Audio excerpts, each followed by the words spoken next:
Buenas noches, mi nombre es Gracia Angulo y soy editora de la Biblioteca Nacional del Perú.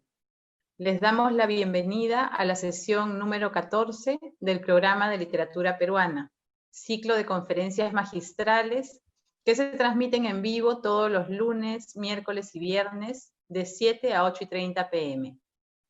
El programa de literatura peruana propone acercar a la ciudadanía nuestra creación literaria, la misma que aporta en la construcción de nuestros imaginarios e identidades a lo largo del tiempo. En el presente bloque temático, denominado Voces Plurales de la Literatura, es un gusto contar con la participación de Ana Molina Campodónico, a quien a continuación presentamos. Ana Molina es estudiante del doctorado y magíster de literatura por la Pontificia Universidad Católica del Perú. Trabajó como especialista en bibliografía y textos regionales de la Subgerencia de Promoción Cultural del Gobierno Regional de Loreto. También fue investigadora en la Casa de la Literatura Peruana. Actualmente se desempeña como gestora cultural en la Pontificia Universidad Católica del Perú y tiene a su cargo el curso de Cultura Amazónica. En el 2018 publicó con la editorial Tierra Nueva de Iquitos su tesis de maestría titulada La búsqueda de la voz propia, la poesía amazónica. A continuación, nuestra expositora presentará la conferencia titulada Recorrido por la literatura loretana, historia de un olvido. El propósito de esta conferencia es explorar dentro de las distintas manifestaciones de la cultura amazónica, específicamente loretana, la expresión literaria en sus diferentes formas a lo largo del siglo XX. Este recorrido por la literatura loretana buscará entonces aproximarse a 3 periodos de la literatura amazónica, analizando la relación que mantienen algunos de los principales escritores de cada etapa: Genaro Herrera, Arturo Hernández, la revista Trocha, Germán Lequerica, Roger Rumril, Ana Valera, Carlos Reyes y César Calvo, entre otros, con la impronta indígena amazónica, además de su relación con los procesos históricos y socioeconómicos de la región. Para analizar el proceso evolutivo de la literatura de la Amazonía peruana, es necesario considerar los procesos históricos y socioeconómicos específicos de la región amazónica, que son distintos y paralelos al proceso nacional. Estos cambios en la estructura económica de la Amazonía provocaron diversas respuestas por parte de los intelectuales y artistas de la región, quienes a su vez participan del dinamismo económico y asumen una perspectiva crítica por medio de la producción artística. A continuación, le cedo la palabra a Ana Molina, además de agradecerle por participar en este programa. Adelante, Ana. Gracias. Muchas gracias a todos ustedes por estar aquí, a la biblioteca por invitarme, y comenzamos. De hecho, yo voy a empezar en realidad hablando más que nada de la primera parte, explicarles por qué he colocado en esta ponencia como título también Historia de un olvido. Y, a ver, vamos a empezar. Ahí está. La región amazónica constituye casi 2/3, cerca del 60% del territorio peruano. Pero también es la menos poblada. Aproximadamente el 10% de nuestra población vive en esa región. Específicamente la región de Loreto abarca aproximadamente el 29% del área del territorio nacional, por lo que es la provincia de mayor extensión de la nación peruana. Por otro lado, en términos culturales y lingüísticos, es la región más variada. El Estado peruano reconoce 51 pueblos indígenas en la Amazonía, lo cual significa una enorme heterogeneidad en términos de lenguas, formas de vestir, cosmovisiones, entre otros. A los pueblos indígenas hay que sumarle la presencia de misioneros, inmigrantes extranjeros, empresarios y colonos, que llegaron al Oriente en estos últimos 2 siglos. A pesar de dicha complejidad, ha sido por mucho tiempo la región menos estudiada y la menos entendida. Como consecuencia, y esto es realmente preocupante, cualquier intento de aproximarse a ella ha enfrentado al interesado en la Amazonía Esto creo felizmente que ya está cambiando, a un vacío que nos lleva a cuestionar la existencia de una historia o una literatura nacional que no integre a esta región del país, ya que a diferencia de los Andes, se ha encontrado siempre postergada o relegada dentro del marco de la realidad nacional, y esto ha traído como consecuencia que también sus manifestaciones artísticas y específicamente las literarias se encuentren en una posición secundaria o en todo caso marginal con respecto a la cultura y literatura peruano oficial. ¿Podemos hablar de una identidad nacional? ¿Con qué estereotipos se ha formado? ¿Qué hemos consumido en nuestra vida escolar y universitaria? ¿Por qué hemos leído algunos textos y otros no? ¿Qué parte de nuestra historia nacional conocemos? Estas son preguntas que recién en realidad comencé a hacerme una vez que tuve la oportunidad de vivir en la Amazonía. De hecho, siempre hemos advertido una dualidad, una pugna constante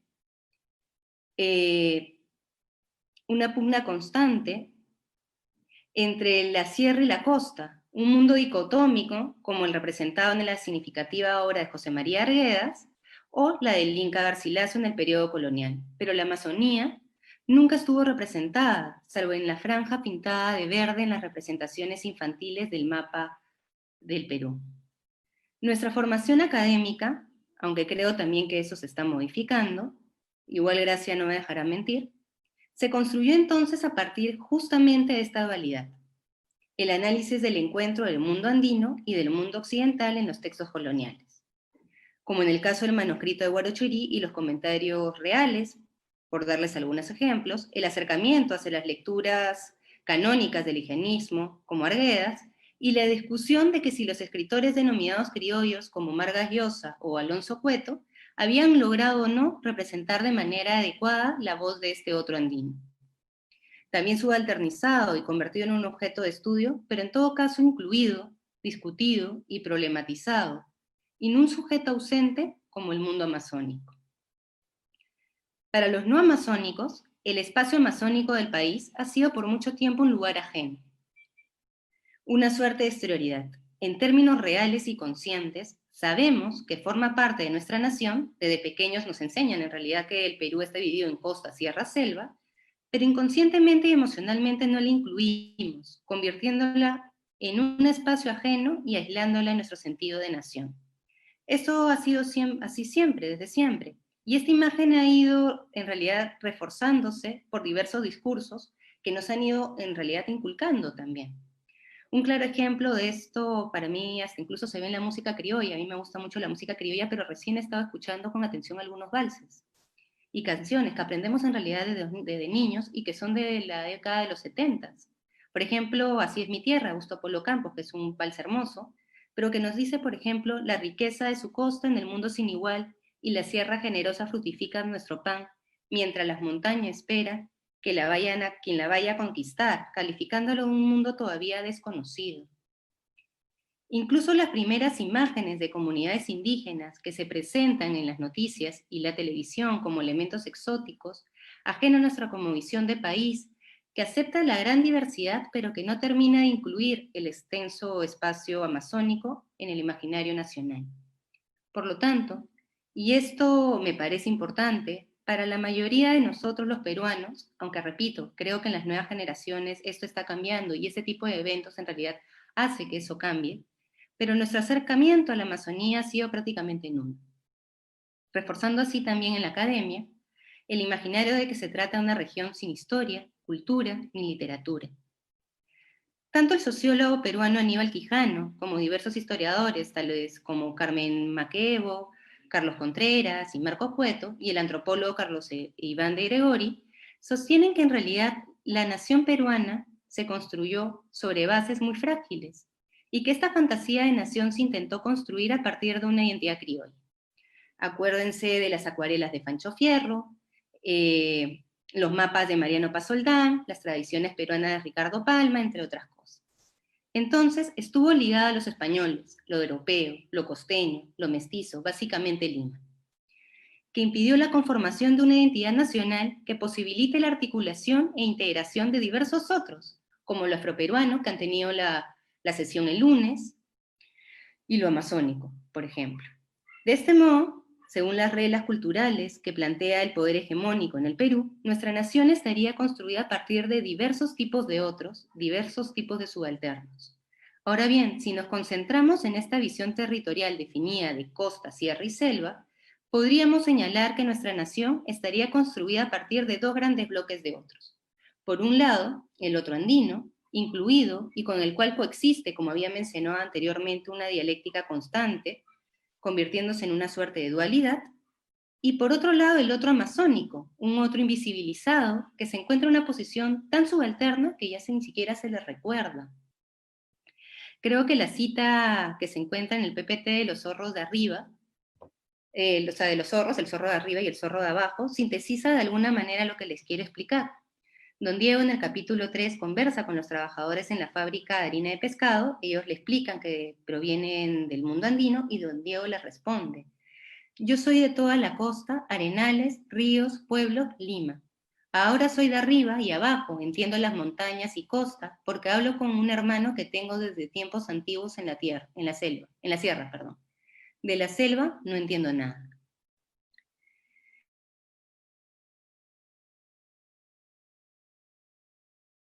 Entendemos, se asimilan desde las reglas del poder hegemónico, y el construir a la Amazonía como una exterioridad o un otro invisible ha traído como consecuencia un vacío en cuanto al conocimiento que tenemos sobre esta región, que es casi el 60% de nuestro territorio nacional.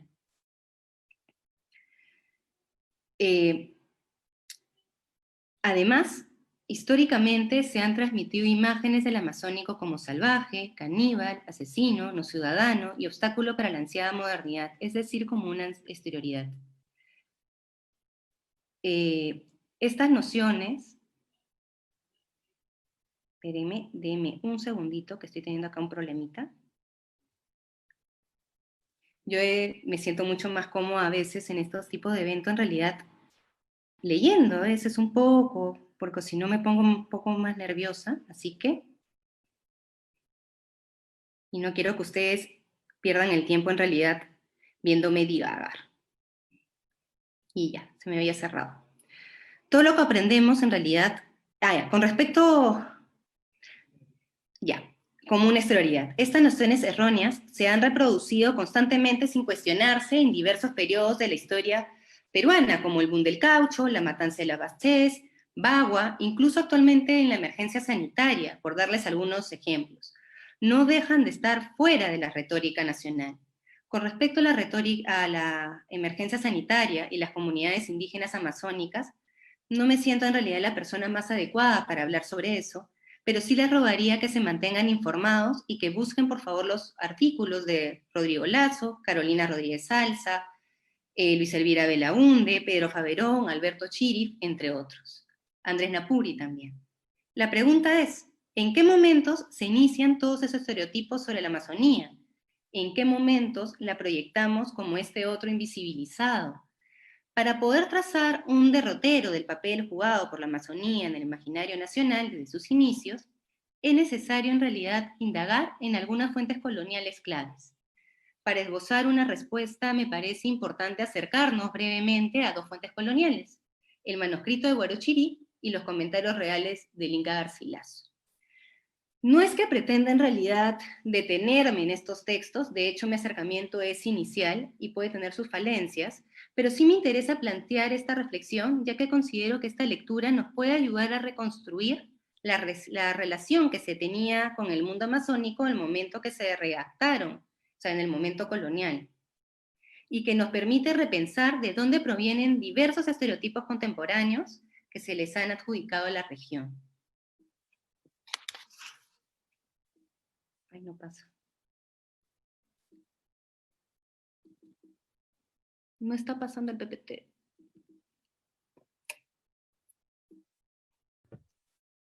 Ahí no, está. Se quedó detenido, ahí está. Ahí está, ahora sí, ¿no? Sí. Sí, a veces ya la tecnología no es a veces tanto nuestra amiga. Ya está. Ahora sí está, ¿no, Gracia?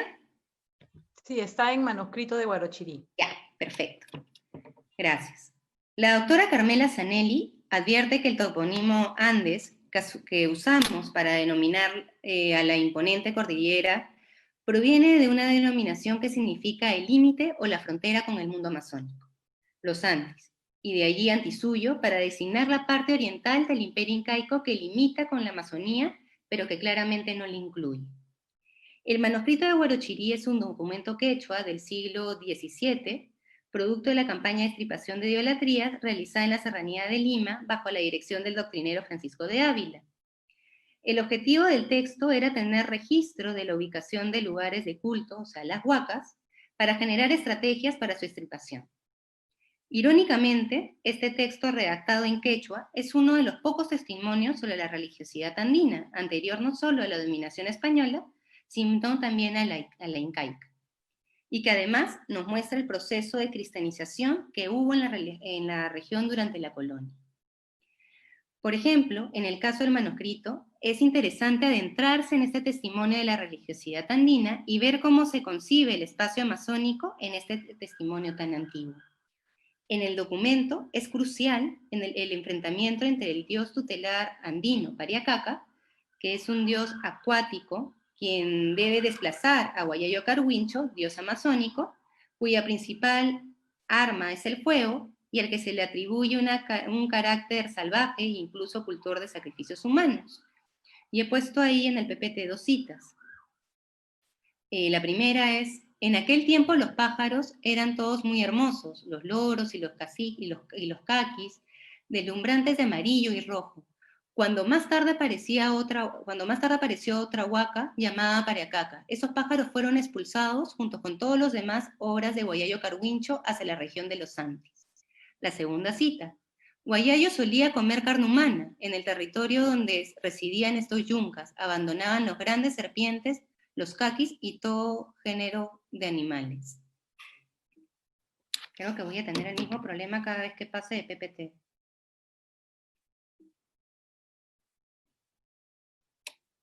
Qué raro. Si lo pones como presentación, ¿lo tienes como presentación? Sí, es lo que estoy pensando. Porque debería ir. Sí, es que ¿sabes qué creo? Porque ayer que lo pasamos estaba bien, pero ahora no, ahí está. Ahora no estaba pasando y creo que es porque hay más gente conectada también. O sea, siempre el internet se pone un poco más lentillo. Pero ya. Ahí está. Sí. A ver, quiero hacer hincapié del papel del Inca Garcilaso como uno de los primeros historiadores peruanos, ya que de esta manera podemos observar cómo la Amazonía nunca se ha insertado correctamente dentro de nuestra historia nacional. Garcilaso necesita graficarnos al individuo no inca como evidentemente salvaje y bárbaro, en oposición del individuo civilizado que conforma el incanato para lograr construir así la imagen de los incas como un imperio eminentemente civilizador. Para que Garcilaso logre construir la imagen de los incas que quería transmitir, necesita de todas las características que tiene Roma. Básicamente un imperio civilizador que lleva al progreso y a una armonía a los grupos bárbaros y que finalmente acepta la religión católica. Silva Pellarolo, en su artículo En busca de la conciencia identitaria del Inca Garcilaso de la Vega, nos deja la pregunta: ¿quién es el otro para el Inca Garcilaso? Y esboza una respuesta al señalarnos que el otro para el Inca son las tribus de protoincas, el individuo no inca, que no ha sido asimilado por el incario y su evolucionada cultura. Estos individuos son considerados por el sujeto del discurso como bestias, brutos, fieras, rústicos, bárbaros, salvajes, negándolos en ciertos casos extremos la religiosidad y hasta la cultura. Estamos entonces ante la dicotomía civilización y barbarie. Indio en contraposición al europeo, pueblo no inca en contraposición de los incas. De este modo, la construcción de la identidad del imperio se formaría a partir del otro que debe civilizar, lográndolo en la mayoría de los casos, pero se reafirmaría por oposición de manera constante a partir de ese otro que nunca logran civilizar y que incluso descartan para este fin por encontrarse anclados en la edad ferina salvaje. Me refiero específicamente al caso de los pueblos del Antisuyo, como podemos observar en el fragmento del PPT. Los que viven en los Antis comen carne humana, son más fieros que tigres, no tienen Dios ni ley, ni saben qué cosa es virtud, tampoco tienen ídolos ni semejanza de ellos, adoran al demonio, y bueno, la cita es larga, ¿no? Y hasta que dice, entonces son los ídolos de aquellas fieras, porque no llegó el imperio de los incas a ellos, ni hasta ahora ha llegado el de los españoles, y así están hasta hoy. Si a alguno de ustedes les interesa profundizar en este tema, les recomiendo muchísimo el artículo de Carmela Zanelli. Yo voy a ir colocando a lo largo de varios PPTs menciones en los mismos PPTs de artículos que yo creo que les pueden servir a ustedes y que están en línea. En realidad el objetivo de esta ponencia es darles como un panorama general y darles a ustedes algunos elementos para que puedan seguir investigando por su lado. Entonces me he preocupado mucho en realidad de que las recomendaciones que le doy se encuentren en línea para que puedan acceder a ellas sin ningún problema. Ahí está. Ay, ahora sí pudo. Ya. Ahí, ese cuadro es bien simpático. Y en realidad explica muchas cosas. Ya creo que ya con la pregunta ¿quién falta? Ya han podido darse cuenta quién falta, ¿no? Cuando se produjo la Declaración de la Independencia del Perú, en 1821, la presencia de la corona española en la región era limitada. Y después de este acontecimiento, en los primeros años de la República, la Amazonía tampoco recibió suficiente atención. Más allá del reto puramente militar, la independencia de la corona española trajo un reto fundamental, que era la construcción de un nuevo país. Perú, al igual que el resto de países de América Latina, se vio obligada a inventarse una nueva nación, inventarse nuevas leyes, nuevas instituciones de gobierno, nuevas estrategias de vinculación entre los miembros de la sociedad, crearse una nueva idea de la ciudadanía, y eso trajo también grandes luchas. Otro reto complejo para el Perú fue generar un sentido de nación en un país que era pluricultural y fragmentado histórica y geográficamente. En el caso del Perú, se construyó inicialmente una identidad nacional criolla, pensada desde Lima, que privilegió aspectos de la herencia hispana, por ejemplo, el castellano y la religión católica. Y la andina se valoró la riqueza de minerales y el pasado incaico, pero excluyó la herencia amazónica. Y esto lo podemos ver clarísimo en esta pintura de Francisco Lazo, La igualdad ante la ley o las tres razas, que es del año 59. Podemos observar aquí a tres niños, un criollo, una mestiza y una afroamericana, una afroperuana, perdón, quienes están jugando naipes. Es un cuadro con un contenido político significativo. La expectativa de alcanzar igualdad en la era de la posindependencia.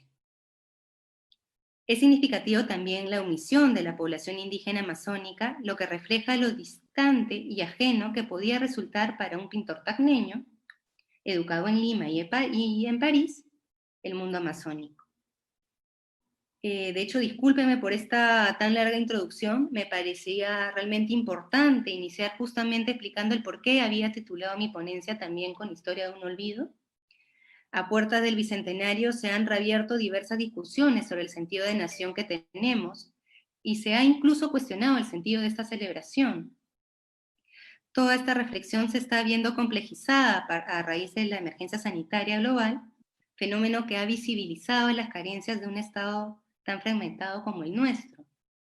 Por ello creo que es un momento propicio para seguir reflexionando sobre cómo se ha construido nuestra identidad nacional, aunque no creo que lo haya explicado en realidad del todo, y seguramente continuaré esbozando diversas premisas con respecto a este punto a lo largo de la conferencia.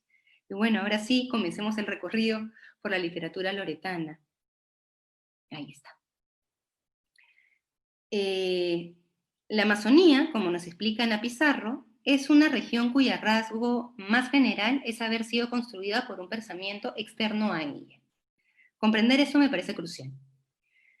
No solo el acercamiento que los no amazónicos hemos tenido por lo general hacia la Amazonía ha sido generada por discursos externos a ella, desde los textos coloniales que hemos estado viendo hasta la literatura que hemos consumido de temática amazónica, buenísimas, pero como la novela de Vargas Llosa, Cira Lolía, entre otros, pero que incluso han sido más leídos por nosotros que los mismos escritores amazónicos, para entender la Amazonía.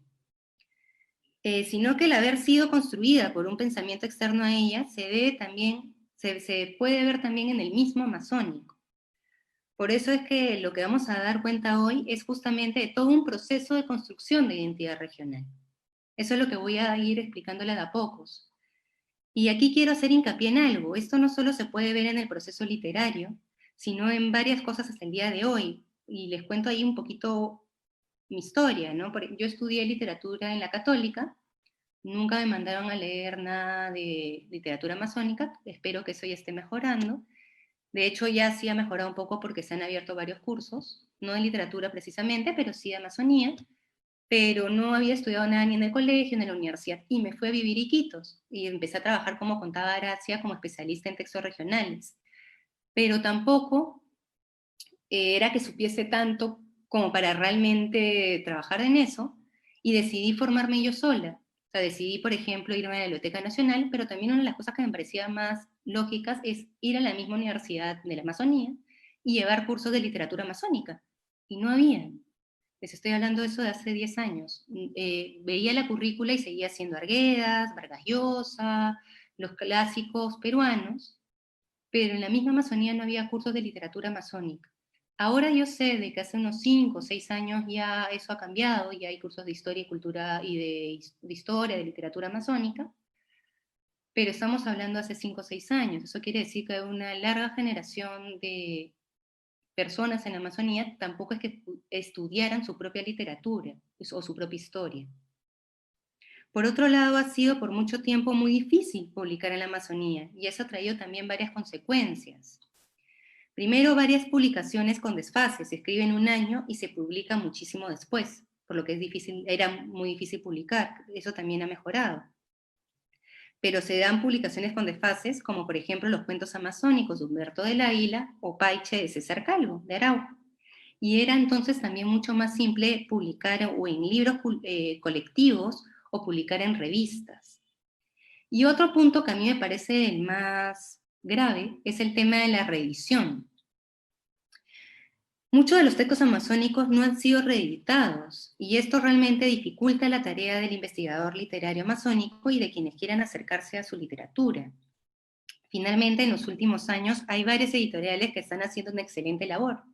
Señalo especialmente a la editorial Tierra Nueva de Iquitos, dirigida por Jaime Vázquez, que se encuentra muchos años publicando casi exclusivamente temas relacionados con la Amazonía, Trazos de Tarapoto, dirigida por Müller Vázquez, que acaba de publicar Sangama y varios clásicos, la editorial Pasacalle, dirigida por Ricardo Virgües, Pacarina Editores, y hasta editoriales limeñas como Colmena, dirigida por Armando Alzamora, que también han publicado diversos textos amazónicos, y entre otras editoriales que seguramente se me están pasando. A partir de estas preocupaciones nace mi investigación. Primero, de la reflexión sobre la ausencia en particular de la identidad amazónica en la construcción de nuestra identidad nacional. Y segundo, constatar una intención clara desde los medios intelectuales, artísticos y culturales loretanos de afirmar una identidad regional a través de sus prácticas, la búsqueda de una voz auténticamente amazónica, la construcción y afirmación de una literatura amazónica original que renuncia a valores considerados como alienantes. Y claro, lo que vamos a hacer nosotros un poco hoy día es, nos vamos a encontrar ante un proceso de construcción y afirmación de un arte amazónico que tiene como uno de sus objetivos principales configurar una identidad regional construida desde la propia Amazonía para articular un proyecto de reivindicación regional que pueda participar del debate nacional. Eso es lo que les voy a estar explicando. Y de hecho, para explicarles, voy a usar también algunos ejemplos con pintura, que yo creo que lo hace mucho más rápido. No, espérate. Ahí está. Ahí está. Ya. Para analizar el proceso evolutivo de la literatura amazónica, es necesario considerar los procesos históricos y socioeconómicos específicos de la región amazónica, que son distintos y paralelos al proceso nacional.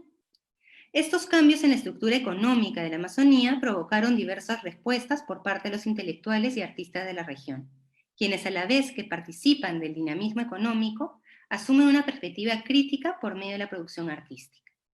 Además desde aproximadamente los años 40, la literatura loretana se ha vinculado en diversos niveles con la tradición oral. Y eso ahí, por ejemplo, lo podemos ver en la cita de Roger Rinril. De este modo, los escritores mestizos loretanos se han representado como herederos de la cultura indígena y transmisores de su cosmovisión y de sus valores, por lo cual el universo indígena amazónico resulta ser muchas veces la matriz cultural de la literatura amazónica peruana.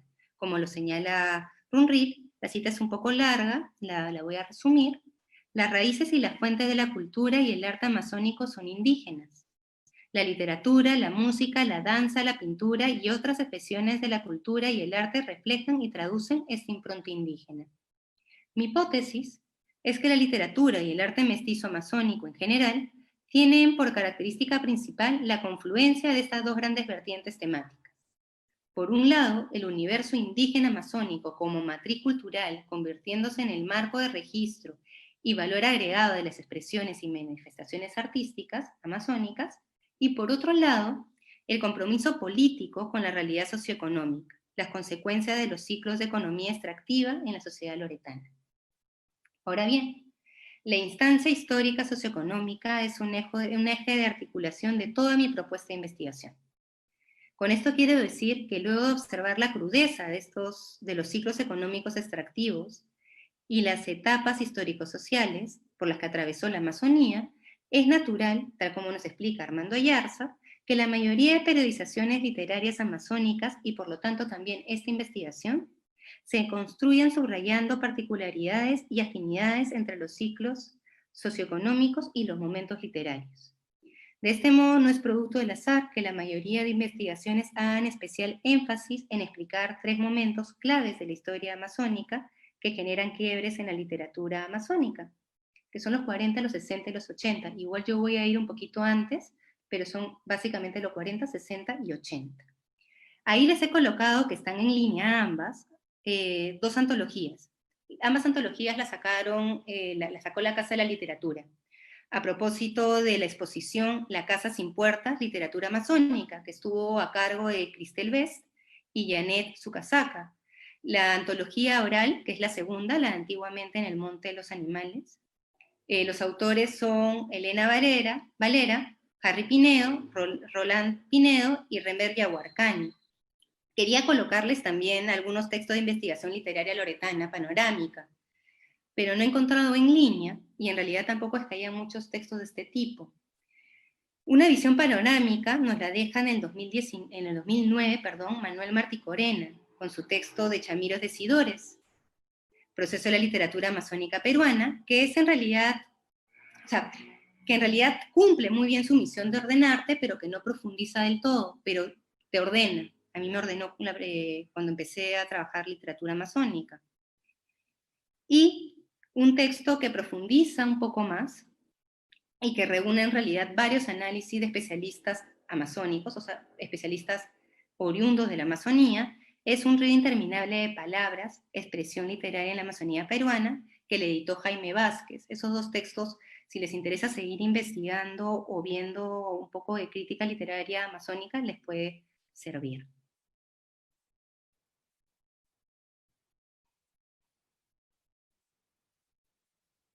Ya. Y ahora vamos a ir a la primera etapa, que es la generación de escritores mestizos.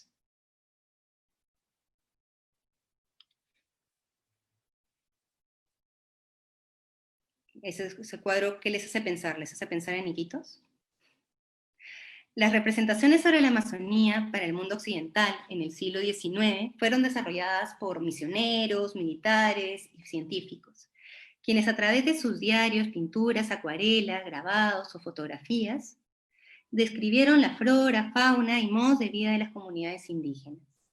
Científicos viajeros como Alexandro von Humboldt, Antonio Raimondi, Clement Markham, Paul Marcoy, entre otros, realizaron descripciones textuales y visuales de la Amazonía que tuvieron un gran impacto tanto dentro como fuera del país. Debemos ser conscientes que el imaginario que tenemos sobre la Amazonía, como les explicaba antes, se ha construido de manera externa a ella. Con esto quiero decir que por mucho tiempo quienes han quienes han encargado de construir una imagen pictórica de la región han sido justamente pintores e investigadores europeos y no los mismos amazónicos. Se demoraría muchos años en comenzar a generarse una imagen de la Amazonía planteada por la misma región. En esta diapositiva encontramos dos pinturas de Otto Michel, pintor alemán. Las pinturas son de 1898, que nos entregan las imágenes en realidad del puerto de Iquitos. Mi pregunta es, ¿a ustedes les hace recordar a nuestra Amazonía o a un puerto europeo como Lisboa? Eso, en realidad quería mostrarles así algunos cuadros también en algunos momentos para que se den cuenta qué quiero decirles con la literatura también.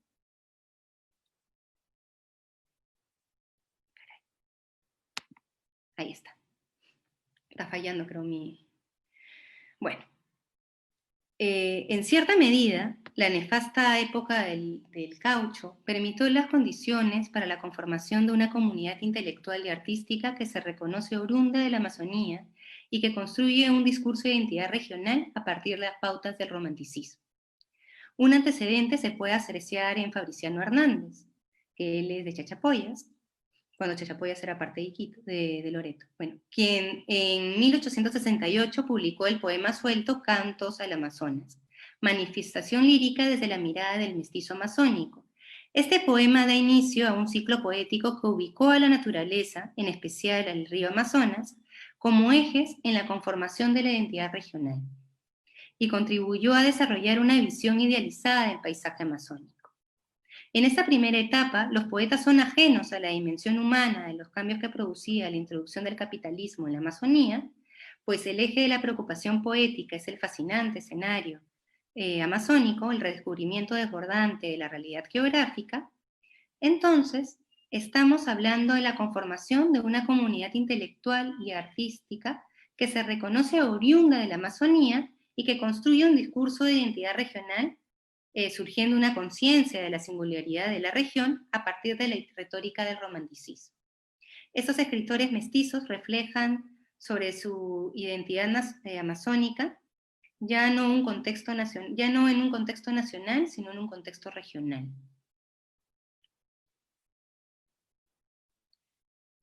Y en esta parte, en realidad, quien quiero ahondar y quiero que lo tengan más presente en su memoria es Genaro Herrera.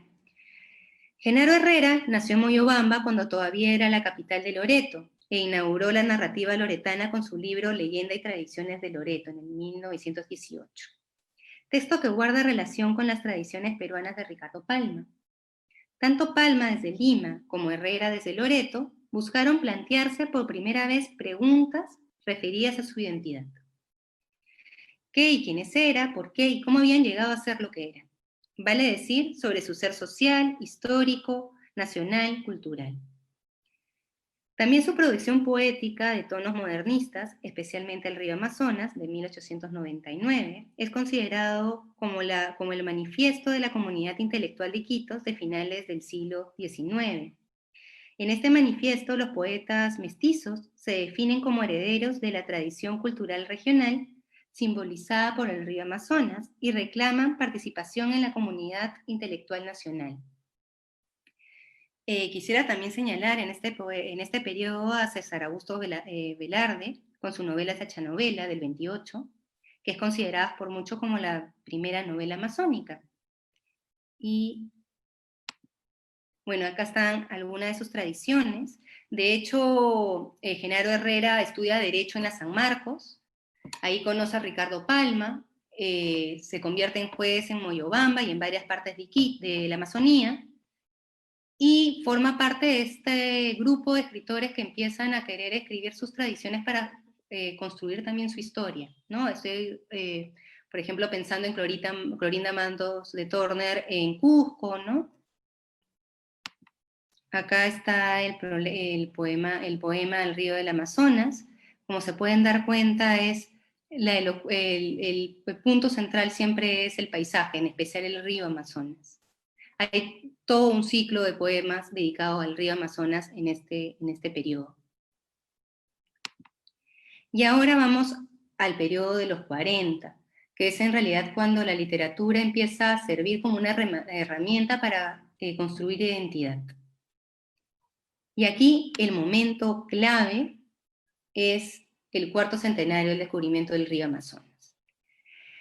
En 1942, durante el gobierno de Manuel Prado, se celebra el cuarto centenario del descubrimiento del río Amazonas. Para celebrar este acontecimiento se creó una comisión científica cuyo secretario era el historiador Raúl Porras Barnechea. Es importante tener en cuenta el contexto histórico marcado por los conflictos armados con Colombia y Ecuador para entender la magnitud de la conmemoración. Recordemos que con la firma del Protocolo del Río de Janeiro en 1942, se sella el final de la guerra con Ecuador, del 41. Entonces, el discurso del jubileo se da desde la posición de la victoria sobre Ecuador. Siguiendo el texto de Morgana, que se los recomiendo mucho y lo he colocado acá en el PPT, por si les interesa leerlo, en realidad este periodo es bien importante, pero siguiendo el texto de Morgana Herrera, el cuarto centenario fue ocasión para producir una serie de discursos sin precedentes sobre la perenidad y la Amazonía. Durante esta conmemoración se realizaron distintas actividades, entre ellas se publicó una colección de libros de ficción y neoficción, de autores locales y biografías de héroes de la región. Entre las exposiciones de arte destacó la exposición indígena del Amazonas, sobre la base de una colección privada de artesanías de Lucayali. Asimismo, se encargó a Víctor Mora y Peña construir un obelisco en Loreto en honor a Francisco de Orellana. En las imágenes de esta diapositiva podemos ver cómo el evento tuvo presencia en la prensa nacional. Incluso podemos ver cómo se generaron estampillas alrededor del jubileo. Y finalmente podemos observar el grabado del obelisco.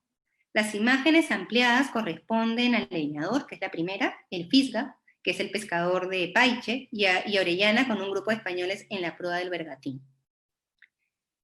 Según Morgana Herrera, y la cito, en estas descripciones se refuerzan algunos estereotipos clásicos, como el de la Amazonía como un espacio hostil, pero lleno de riquezas esperando ser explotados, lo que reproduce ideas colonizadoras de la Amazonía.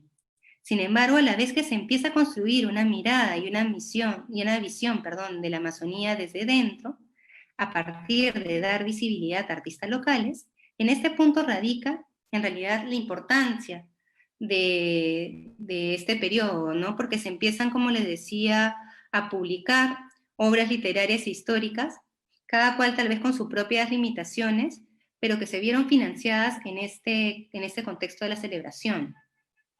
De este modo, lo interesante de las fuentes de este periodo es que nos muestra cómo nos encontramos ante un proceso de construcción y afirmación de un arte amazónico que tiene como uno de sus objetivos principales configurar una identidad regional construida desde la propia Amazonía, para articular un proyecto de reivindicación regional que pueda incorporarse o integrarse al debate sobre la nación peruana.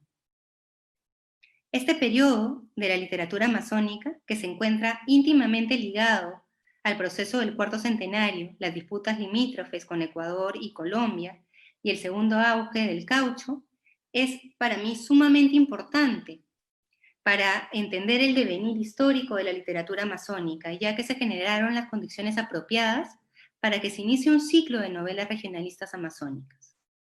Entonces, como nos explica Ana Pizarro, en su texto Amazonía, el río tiene voces, publicado en el 2009, la Amazonía históricamente se había configurado en el imaginario occidental a partir de discursos que se elaboraron desde fuera de la región. Provinieron de los conquistadores, exploradores, viajeros naturalistas, entre otros. Durante este periodo, 1920 a 1960, la literatura contribuyó a configurar una identidad regional elaborada desde la propia Amazonía. Esa literatura tuvo entre sus principales características la búsqueda del compromiso social y la denuncia de las falsas modernidades logradas a partir de los booms económicos surgidos desde la explotación de recursos como el caucho. Acuérdense que generalmente la economía de la Amazonía ha sido extractivista, ¿no? El caucho, el petróleo, la coca, ¿no? Les hago recordar de nuevo el artículo de Morgana Herrera que está ahí. La novela emblemática de este momento fue Sangama. Y en realidad La he colocado por varios motivos. Primero porque es la novela más emblemática de este periodo, pero también porque la acaba de reeditar Trazos. Entonces, sé que si ustedes realmente quieren leerla, pueden acceder por esta editorial el libro, ¿no? No solo ha sacado Sangama, también ha sacado Selva Trágica, y no me acuerdo si es que otra más, pero tienen la posibilidad de comprarla. Sangama es una novela de aventura ambientada en la época cauchera y publicada, como les decía, por el comité encargado de la celebración del cuarto centenario. La novela Sangama, como el mismo autor cuenta, nació en la Facultad de Letras de la Universidad Mayor de San Marcos, en la Cátedra de Geografía Humana, por lo cual sus descripciones geográficas y la presencia de la naturaleza son un eje importante, pero también comienza a mostrarnos un poco la cosmovisión amazónica y presentar denuncias de problemas sociales. En esta novela de aventura, vemos el viaje que realiza Sangama, un sabio brujo amazónico, junto a Abel Barcas, el narrador de la historia, en busca de cauchales, y de cumplir la misión de Sangama de restaurar el Tahuantinsuyo en la Amazonía. Aproximadamente 10 años después de su publicación, Ventura García Calderón se encarga de llevar la obra a Europa, donde es publicada en diversos idiomas, teniendo una gran acogida, y donde incluso ganó diversos reconocimientos. Como señala el mismo autor, este fragmentito que les voy a decir lo dice Hernández al director de la revista Trocha, que lo vamos a ver en un ratito también. Y dice, Sangama es un esfuerzo para dar a conocer nuestra montaña, tan menospreciada hasta hoy, en que creo que se inicia una nueva era para ella. En la Casa de la Literatura, en el año 2018, recuperó el testimonio del escritor en el primer encuentro de narradores peruanos desarrollado en Arequipa, en 1965. Y me pareció bien sugerente, así que les leo un fragmento.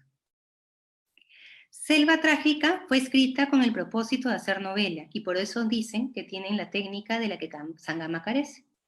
Esta obra tuvo aún mayor difusión en Europa. Sangama es tendenciosa, es antihistórica.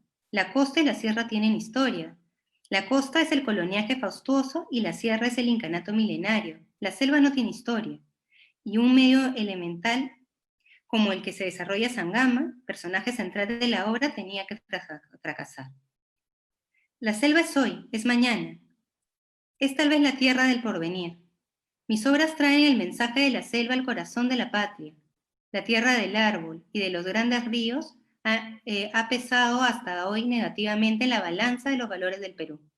Como si fuera inútil este pedazo de tierra en que se gesta la vida, en el que el hombre vive en ansia de superación, en que florece el árbol de flores y de trinos en los pies de Dios.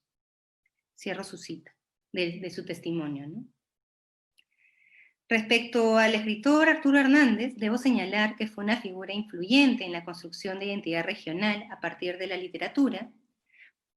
Posteriormente publicó la novela Selva Trágica en el 54, la serie de historias breves Tangarana y otros cuentos en el 69, y Bubinzana, la canción mágica del Amazonas en el 60. Como les decía, esas novelas las acaba de publicar hace poco Trazos.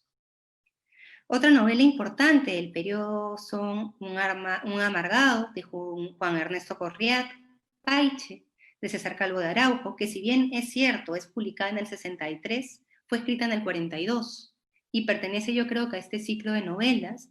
También Sachachorro, que son cuentos y relatos de César Lequerica, y Mal de Gente, una novela rural de Arturo Burgas Freitas.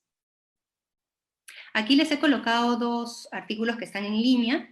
El segundo, el de Ángel Gómez Landeo, él es docente de la Universidad de la UNAP, y Elizabeth Pacheco Dávila, ella es docente de la Universidad de Lucayali, si no me falla la memoria, por si quieren seguir explorando el tema. La revista Trocha es súper importante en realidad. Fue fundada por Francisco Izquierdo Ríos. El primer número salió el 30 de septiembre de 1941 con la siguiente premisa. Creemos nosotros que en el Perú debe haber una labor estrictamente regional. Debe pues empezarse por interpretar nuestras realidades regionales para luego poder conocerla del país todo. Ya es tiempo de que el Perú se reconozca a sí mismo. Eso es lo que salió en la primera edición de la revista Trocha. La revista funcionó como un texto colectivo para la constitución de un círculo de intelectuales que buscó combinar artículos sobre temas educativos con artículos sobre la identidad amazónica. Además, como señala Morgana Herrera, la revista, y en particular el número especial de febrero de 1942, que lo publican por el cuarto centenario, recopila la poesía realizada en la segunda mitad del siglo XIX, en torno al río Amazonas. O sea, todos los poemas que les puse al comienzo no los hubiese quizás podido recuperar si no hubiese sido porque se publicó en la revista Trocha en el año 42, cumpliendo así con el rol de memoria de la literatura regional. Trocha se volvió un espacio en el que se dieron a conocer poetas y escritores de la región. De este modo se convirtió no solo en casi la única plataforma literaria para jóvenes poetas, sino también en un pretexto para seleccionar y reunir a aquellos considerados como los pensadores más destacados de la región, por lo que incluso se habla de un grupo Trocha. El importante escritor Francisco Izquierdo Ríos, fundador de la revista, fue también maestro de escuela y funcionario público que buscó difundir la cultura amazónica. Un aspecto valioso de su obra fue el afán de borrar la frontera entre Ande y Amazonía y rescatar la existencia de un espacio en el cual confluían estos dos mundos, como podemos observar en su libro Andiselva del 39. Como señala Herrera, como maestro de escuela, tuvo la posibilidad de recorrer varios pueblos de San Martín y de Amazonas, recopilando la tradición oral y fundando diversas revistas con el objetivo de reunir a las pequeñas élites locales intelectuales. La más importante fue en realidad Trocha, porque él sí fue intentando armar varias revistas a lo largo de su chamba como docente, y la más reconocida en realidad ha sido Trocha. Tuvo diversos cargos públicos, tales como jefe de la sección del folclore y arte populares, jefe de publicaciones del Instituto Nacional de Cultura, del INC, y presidente de la Asociación Nacional de Escritores y Artistas, ANAE. Publicó con José María Arguedas Mitos y Leyendas y Cuentos Peruanos en el 47. En 1950 publicó Días Oscuros, primera novela urbana en la Amazonía, que se desarrolló en los barrios más pobres de Iquitos, y que en realidad lo que hace es narrar de alguna manera cómo se modifica la realidad de la ciudad. Posteriormente publicó en la Tierra de los Árboles del 52, Gregorillo del 57, y retoma la narrativa urbana con Belén en el 71. Francisco Izquierdo Ríos, como nos señala Herrera, contribuyó a incluir lo selvático en el folclore peruano. Y acá les recomiendo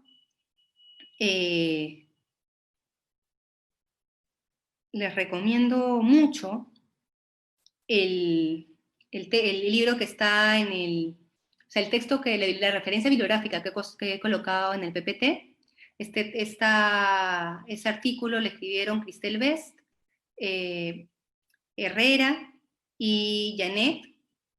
Herrera trabajó Francisco Izquierdo Ríos, Cristel Best trabajó, bueno, ahorita no me acuerdo porque eran 3, y Janet a Arnaldo Panaifo, pero se los recomiendo muchísimo en realidad. También les recomiendo el texto de Manuel Cornejo, el texto que escribe Manuel Cornejo y que lo publica en el libro Un río interminable de palabras. No lo he colocado por lo que no está en línea. Y, a ver. Y ahora este poeta a mí me gusta mucho. La poesía moderna en Loreto se inicia con el compromiso social que muestra Germán Lequerica. En el ámbito socioeconómico de la región, entre 1914 y 1943, hubo una gran depresión económica causada por una economía eminentemente extractivista y debido a un crecimiento galopante de la ciudad. La aparición del poemario La Busca del Alba del 57, poemario que se publica en la primera jornada del libro loretano, y es uno de los primeros poemarios orgánicos, generó, creo yo, un hito en la poesía amazónica. Este poemario establece como su principal característica el hecho de que el paisaje comienza a servir de telón de fondo, y el hombre amazónico empieza a ocupar el primer plano dentro de la poesía. Característica que recién a partir de esta publicación cala en la poesía amazónica y que en 1962 el grupo Ubinsana lo plantea de manera frontal en su manifiesto. Acuérdense que a partir del cuarto centenario se comienzan a financiar una serie de publicaciones que dinamizan la literatura amazónica. Y también a partir de la década del 40 se reconfigura una comunidad intelectual y artística en Iquitos que comienza a leer los poetas peruanos en la modernidad literaria, en particular a César Vallejo, y yo creo que César Vallejo tiene influencia en Lequerica, lo que produjo en realidad dos consecuencias importantes. Por un lado, la asimilación de la influencia literaria al comenzar a leer en Loreto a los poetas peruanos modernos, y por otro lado, la necesidad de ocupar un lugar en la historia de la literatura peruana, pero con una voz propiamente amazónica. Reclamo que se hace evidente en la presentación de los editores de La Búsqueda del Alba, como lo vemos en el PPT.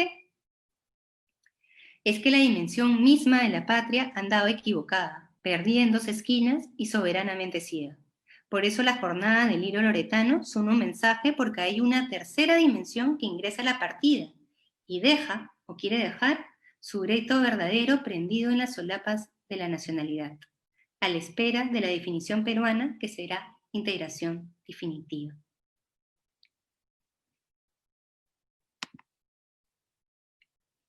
El proyecto del poemario se sintetiza en la ruptura de una imagen estereotipada de la Amazonía para revelar la dimensión humana, el sufrimiento y la necesidad de la protesta y la acción política.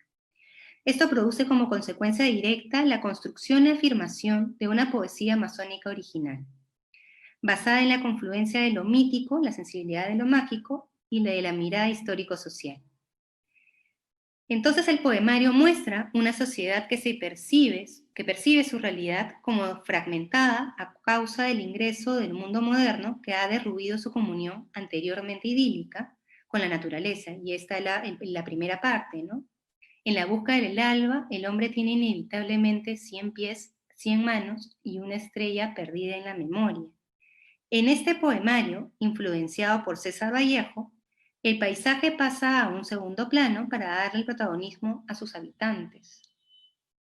Busca renunciar a la poesía regional anterior y articula una nueva comprometida con la realidad social, la necesidad de protesta y la acción social, como podemos ver en el último, ¿no? La primera protesta, la protesta del hombre, cuando surge tiene garras de cóndor y de fusiles. Al poco tiempo de la búsqueda del alba, comienza a volverse más activa la población poética de autores leretanos. Aparece en Lima, Poema bajo tierra, del importante poeta César Calvo Soriano. El importante narrador Roger Runrill publica Magias y Canciones. José Carlos Rodríguez Nájar, integrante del movimiento Hora Cero, publica Yarahuicuy, y Julio Nelson publica Caminos de la Montaña. Por darles en realidad algunos ejemplos significativos. Si quieren acercarse un poco más al análisis de Germán Lequerica, yo de ahí les voy a recomendar mi tesis, que me aproximo un poco a él, pero también Carlos Reyes publicó un artículo sobre él en el mismo libro de Un río interminable de palabras.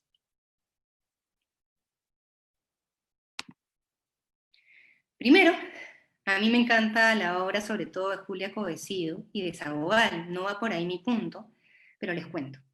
En 1937, el pintor indigenista José Sabogal viaja a Iquitos y trató de incluir la Amazonía en su arte como una forma de responder a varias críticas recibidas en la época que lo acusaban en realidad de ignorar a la región. En 1937, en la exposición Perú Integral, presentó algunos cuadros con temática amazónica, tales como Canoa, que está ahí, y Mujeres del Amazonas. La propuesta de Perú Integral buscó abarcar las particularidades de la costa, sierra y selva. En paralelo, en la región se consolidó una primera generación de artistas plásticos mestizos que buscaron reafirmar una identidad regional, al igual que ocurre en la literatura. Como ven, en realidad es toda la generación, y creo que el acercarnos un poco a las artes plásticas nos ayudará a cerrar un poco mejor la idea de este periodo que lo inicié con el cuarto centenario. Como señala la historiadora del arte, Juliana Vidarte, los pintores iquiteños, al retratar el tema amazónico, no lo incluyen como parte de un discurso integrador, sino más bien lo proponen como una forma de acentuar la construcción de una identidad amazónica regional Su plan no es representar a la nación peruana, sino a la Amazonía peruana, claro, como parte de esta nación. Y ahora lo que voy a hacer es presentarles artistas del periodo local, artistas regionales de este periodo. ¿Se acuerdan de Morey? Lo mencioné hace un rato con el tema del obelisco. Él hizo el obelisco de Orellana. Bueno, pertenece a la primera generación de pintores e intelectuales mestizos amazónicos que se desliga totalmente de temáticas foráneas para desarrollar una vertiente amazonista que privilegia la identidad regional. En un primer momento, y esto a mí me sorprendió un montón, Morey desarrolló una pintura que siguió la corriente de Sabogal y que privilegió la temática precolombina, costeña y andina, especialmente en realidad el pasado incaico. Sus primeros cuadros son incas. Y bueno, él rompe con la escuela de Sabogal a través de una exposición en 1946 para desarrollar una pintura que muestra no solo los paisajes, sino también al ciudadano amazónico y sus formas de vida. Morey escribe también un libro de cuentos que se llama El Motelo, en el año 58, El Motelo, que es un libro, en realidad, como les decía, de relatos costumbristas y leyendas de la Amazonía. En el 65 fundó en Iquitos la Escuela Superior de Bellas Artes, que lleva su nombre, y al respecto Vidarte señala, y la cito: Víctor Morey representa una primera generación de artistas amazónicos peruanos en Iquitos que inicia su carrera con una temática marcada por el tema incaico, de vuelta hacia lo precolombino, pero que luego desarrolla una pintura con identidad regional concentrada en la representación de la población indígena loretana y su entorno. Su obra estará atravesada por los discursos estatales relacionados con la construcción de la nueva identidad amazónica del Perú, que busca peruanizar la Amazonía a través de acentuar su conexión con el pasado incaico y con las expediciones conquistadoras. Y no sé si se acuerdan ustedes de César Calvo de Araujo, también lo mencioné hace un rato, él escribe la novela Paiche, que fue publicada en el 63, pero que en realidad fue escrita en el 42. Cristian Bendayán y Alfredo Villar, en el texto El Milagro Verde, si quieren enterarse así del recorrido de la pintura amazónica, les recomiendo muchísimo este libro del Milagro Verde, pero nos dice, y lo cito: César Calvo de Araujo trazaría un antes y después en el arte amazónico. Es sin duda el pintor de la Amazonía más importante del siglo XX. Es importante señalar que él decide mudarse a Lima para estudiar en la Escuela de Bellas Artes. Sin embargo, esta no va a colmar en realidad sus expectativas y se distancia de Saboal, que era el director de la escuela en ese momento, ya que el indigenismo en realidad había absorbido la academia de la época y él no sentía que ésta podría ser capaz de dejarlo expresar su ser amazónico. Él fue pintor, como explica Vidarte, consciente de los vacíos históricos de la región, y esto es bien importante. Por este motivo, dedicó parte de su trabajo a crear murales que contribuyeron a la creación de una identidad histórica. ¿Se dan cuenta cómo toda esta generación busca un poco eso? Los murales del Palacio Municipal de Maynas, fechados en 1963, representan dos hechos fundacionales para la construcción del imaginario histórico de la Amazonía. El primero, el descubrimiento del río Amazonas por parte de Francisco Orellana, y el segundo, la llegada de los vapores enviados por Ramón Castilla a la aldea de Iquitos.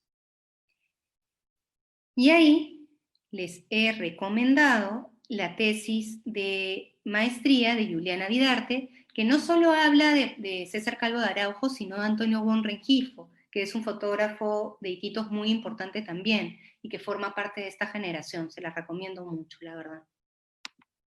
Y ahora vamos a un tercer momento, que acá he sintetizado un poco los 60s y los 80s, para ya no agotarlos. Y en realidad, lo que ya ocurre ahorita es como la explosión. Ya se sintetiza de manera más orgánica lo que les estaba diciendo. La matriz cultural, la cosmovisión amazónica como matriz cultural, y este proceso constante de denuncia por la economía extractivista, ¿no? Como que se logra fusionar de de manera más orgánica.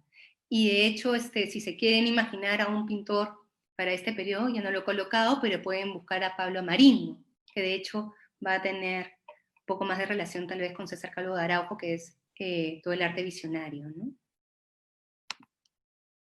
Y durante la década de 1960 se intensificaron dos procesos que transformaron la realidad amazónica: la migración andina y la construcción de carreteras, la más emblemática, la Marginal de la Selva. El afán sesentero de colonizar la Amazonía estaba vinculado con las transformaciones más relevantes del país ocurridos en este periodo: la explosión demográfica, las migraciones del Ande a la costa y a la selva, y el tránsito de un país rural a uno urbano. Entre 1963 y 1968, Belaúnde Terry, que es el que está en la foto, puso énfasis en la integración económica de la Amazonía, con un discurso político a veces ambiguo y reiterativo de antiguos prejuicios. Bajo el lema de tierras sin hombres para hombres sin tierras, reiteraba la noción de la Amazonía como un territorio deshabitado y desaprovechado que se analizaba en realidad desde los intereses de la costa y del Ande. Para lograr la integración de la Amazonía, se empezó a construir la carretera marginal de la selva, que tuvo un impacto enorme en la región y en el país, y con consecuencias en realidad no pensadas, como la migración de miles de familias del Ande y un caso de violencia del cual se ha escrito poco, pero que nos permite en realidad apreciar las distintas formas de entender lo que era mejor para el espacio amazónico. Y esto se produjo en el año 64, cuando se bombardeó al pueblo matsés. La razón para hacerlo: un grupo de matsés había organizado para defender su territorio frente a la llegada de los madereros ilegales y el avance de la carretera marginal, y con arcos y flechas atacaron a funcionarios encargados de supervisar la construcción de la carretera. La prensa limeña presentó el bombardeo como un acto de heroísmo de los militares contra los salvajes que se oponían al progreso del país. No solo se condenó esta matanza, no se condenó esta matanza, sino que hasta de alguna manera se alabó en la prensa peruana. Hay un artículo que se puede ver clarísimo eso en Caretas. Es decir, poco había cambiado desde los tiempos del caucho en la manera de entender a los pueblos originarios, que seguían siendo vistos desde Lima como primitivos y salvajes.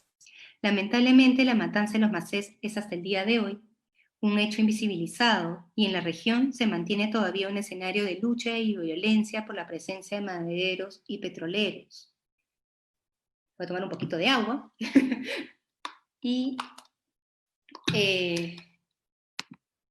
vamos a empezar con el grupo Bubinsana.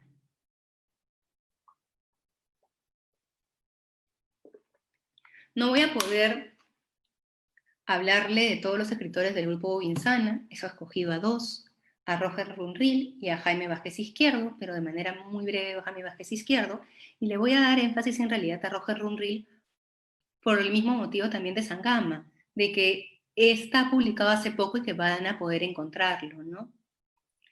En 1962 se fundó el grupo Bubinsana, que buscó renunciar a valores considerados alienantes y encontrar una voz netamente amazónica.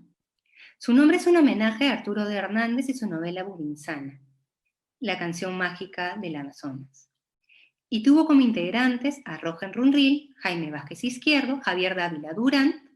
El texto que les mencionaba antes de Cristel, que estaba Morgana, Cristel y Janet, la parte de Cristel era sobre Javier Dávila Durán. Manuel Túnjar Guzmán, Teddy Raúl Bendayán y Ángel Chávez, Yando Ríos e Isaías Gómez Linares.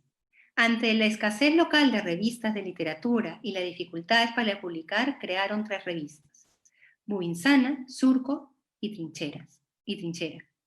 También realizaron el Festival de Arte Amazónico en el 71, en la Casa Taller de Víctor Delfín, en Lima. Es considerado por algunos críticos como el primer grupo cultural amazónico y tuvo bastante influencia en grupos posteriores. Creo que el punto clave de su manifiesto se resume en los siguientes puntos, y los cito: el hombre amazónico debía ocupar el primer plano dentro del vasto paisaje amazónico. El paisaje solo debe servir como un telón de fondo. Lo que planteaba de alguna manera Lequerica, ya lo dicen de manera textual en su manifiesto, ¿no? Y del grupo Insana recomiendo muy especialmente, como les decía, a Jaime Vázquez Izquierdo, con su excelente novela Río Putumayo, que narra la historia de un pintor que va al conflicto con Colombia. Su novela Cordero de Dios, que en realidad son 2 tomos, uno se publica en el 89, si no me falla el cálculo, y el otro en el 91, donde nos presenta un Iquitos en realidad rural, que pasa a ser urbano de forma acelerada.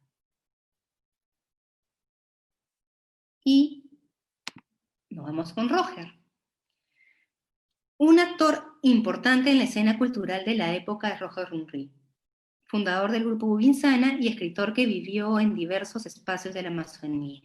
Tiene un abordaje múltiple hacia dicha región, desde la historia, el ensayo, la narración, el guión de cine, la poesía, el periodismo. Ricardo González Vigil nos dice sobre Runrill viene desplegando de hace más de 4 décadas una verdadera cruzada para salvar a la Amazonía de la marginación social y cultural, y para difundir su legado cultural y estudiar con conversación todos sus problemas. Cierro la cita. Ha escrito los poemarios Magias y Canciones, en 1971, Memorias desde un otoño, crónicas, ha escrito muchísimo, así que les voy a decir algunas cosas. De crónicas y ensayo, ha escrito reportajes de la Amazonía. Entre sus libros de narrativa se encuentra El venado sagrado, Vías mágicas de tunches y hechiceros. De hecho, el de Vidas mágicas de tunches y hechiceros lo acaba de sacar también Trazos. Trazos también acaba de sacar algunas cosas de Roger. Y creo que su texto de ficción más importante es justamente su primera novela, que a mí me gustó muchísimo, La Virgen del Samilla, que la saca en el 2012, en la que muestra en realidad toda la historia extractivista de Loreto, los ciclos del caucho, el petróleo y el narcotráfico, a partir en realidad de la historia de una familia, que es la familia Reati. María Reati, que es la protagonista, termina siendo, por una serie de engaños, siendo una visitadora, una prostituta en una empresa petrolera. Y su hermano trata de rescatarla, tal como podemos observar en el siguiente fragmento. La mayoría de los noticieros de las 8 de la noche abrieron sus secciones informativas con la noticia con titulares casi coincidentes. Expulsan de la Escuela de Periodismo Augusto B. Leguía a alumno por intentar chantajear a la ejemplar empresa Petrosamiri. Otro título rezaba así: periodista pretende chantajear a la exitosa empresa petrolera Petrosamiria utilizando a su hermana prostituta. Sin ninguna duda, el mismo día que el diario impreso publicó la crónica, la empresa envió a los medios de prensa de Iquitos la información de que en sus registros de visitadoras tenía una que se llamaba María Reategui Torres, hermana de Sófocles Reategui Torres, el autor de la crónica. Es en realidad una novela muy buena, se la recomiendo muchísimo. A mí, hasta ahora creo que es lo que más me ha gustado de Roger. Y la pueden comprar de todas maneras, debe estar en la mayoría de las librerías. Ahora viene la época del terrorismo, en los 80, el cuadro es de Enrique Casantos. Les recomiendo mucho la bibliografía que está aquí en el PPT. De hecho, la de Mariela Villasantes no está en línea, pero ella sí tiene cosas en línea, y ese libro se los recomiendo muchísimo. Como les digo, cualquier cosa de Óscar Espinosa se los recomiendo totalmente. Y bueno, en el caso de la Amazonía, la violencia terrorista en realidad coincidió con el boom de la coca. El conflicto armado afectó a diversos grupos étnicos en el territorio nacional, pero ninguno fue tan castigado como el pueblo Ayaninca, ubicado en las provincias de Chanchamayo, Satipo y Oxapampa. Para Sendero Luminoso, la selva central era una zona estratégica. El río Ene tiene como afluente el río Apurímac, que nace en Ayacucho y se convierte en puerta de entrada y salida de la sierra de dicho departamento. En este espacio buscaron refugio, captaron adeptos e instalaron bases de apoyo. Asimismo, desarrollaron relaciones con el narcotráfico para financiar su guerra contra el Estado peruano. La Comisión de la Verdad y la Reconciliación, la CDR, estima que durante el conflicto armado interno fallecieron 6.000 achanincas. 5.000 fueron prisioneros en campos de concentración de Sendero Luminoso y toda esta violencia generó el desplazamiento de alrededor de 10.000 personas de sus localidades de origen. Según el informe de la CBR, la selva central del Perú es el territorio tradicional de los pueblos ayaninkas, yaneyas y nonapsisengas.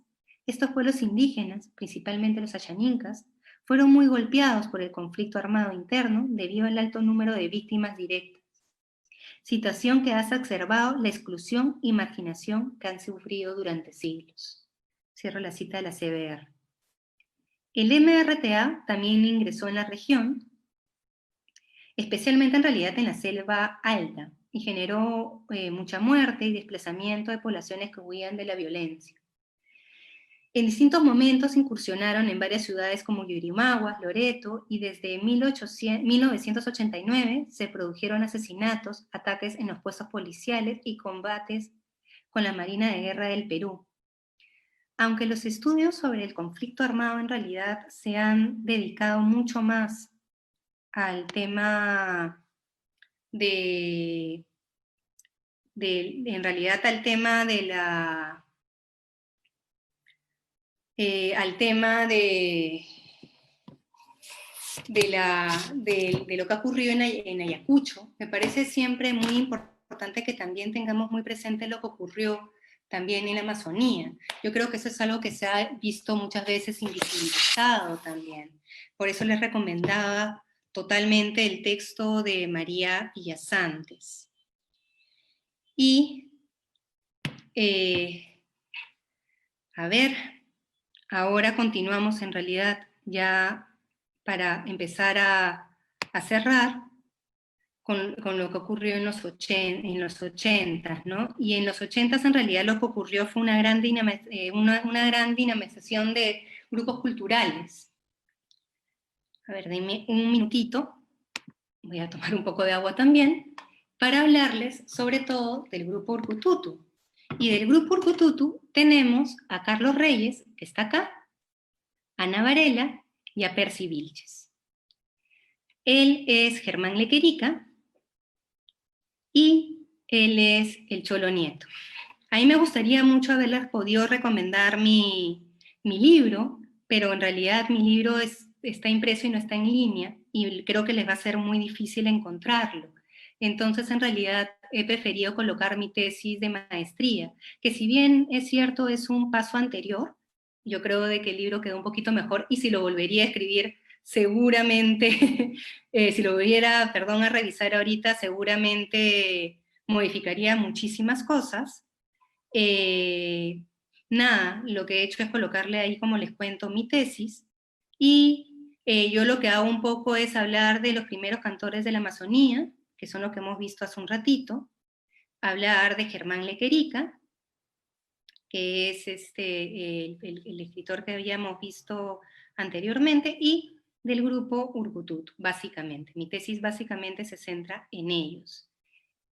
Y bueno, durante este periodo, como les decía, la literatura amazónica mostró preocupación por los procesos socioeconómicos regionales.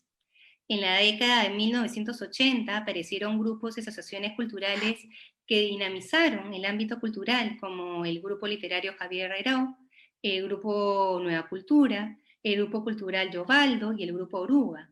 El Grupo Urkututu, en 1979, encabezado, como les decía, por Carlos Reyes, Ana Varela y Percy Vilches, se convierte en el más importante, ya que presenta como principal característica su preocupación por los procesos sociales y la problemática amazónica en su contexto histórico, pero fundando sus raíces en una cosmovisión regional con fuerza generatriz. Lo que yo les decía, que en realidad es como que ya estaba más mejor mostrado, ¿no?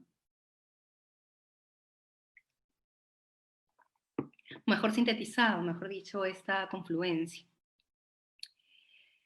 No voy a poder detenerme en todos los miembros del grupo, solo me voy a detener especialmente en Anita, en Ana Varela, pero les quería comentar un poquito sobre Percy Vilches y Carlos Reyes. El narrador del grupo es Percy Vilches.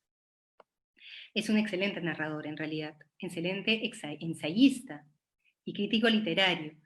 Cuenta con diversos libros, como Inquilinos de la Sombra, el ensayo Julio C. Arana, El Pordiosero de la Fortuna, y diversos poemarios, hace unos días ha anunciado su nueva novela, así que todos la estamos esperando con ansias.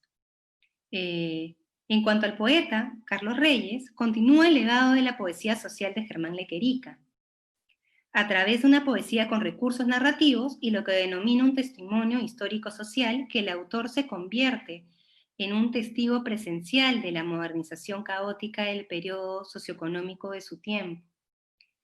Carlos Reyes, como nos señala Ricardo González Vigil, funciona la vibración lírica con los recursos narrativos, conectando las vivencias individuales con los procesos sociales. Les recomiendo muchísimo sus poemarios Mirada del Búho y su antología poética Las Provincias Secretas. Y ahora volvamos con Anita, con Ana Varela. Ana Varela Tafur estudió Lengua y Literatura en la Universidad Nacional de la Amazonía Peruana, es doctora en Literatura Latinoamericana por la Universidad de California y ha publicado con el poeta y narrador Percy Vilches el libro de poemas El Sol Despedazado en el 91. Y es un libro de coautoría. Y como autoría única, ha publicado Lo que no veo en Visiones, que fue el primer premio de la Quinta Bienal de Poesía del Premio Copé en el 92, Voces de las Orillas en los 2000, y Dama en el Escenario en el 2001. Ella reside en California. Cuando nos acercamos a sus poemarios, debemos hacerlo desde dos premisas básicas. Primero, Varela es fundadora del grupo Urkututu que representa una literatura amazónica con contenido de denuncia social. Su poesía incluye un elemento original denominado ecofeminismo mítico, que combina lo feminismo, lo ecológico y lo mítico. O sea, claro, debemos hacerlo en realidad entre dos premisas. La primera es como fundadora del grupo Urkututu, que representa esa literatura amazónica con contenido de denuncia social, y por otro lado también su visión feminista, como una autora de poesía femenina de los 90, ¿no? Hace unas semanas, Antonio Chumbile, de la Casa de la Literatura, explicó de una manera excelente la complejidad de su poesía, de la poesía de Varela. Ustedes pueden acceder a su video en la página de Facebook de la Casa de la Literatura.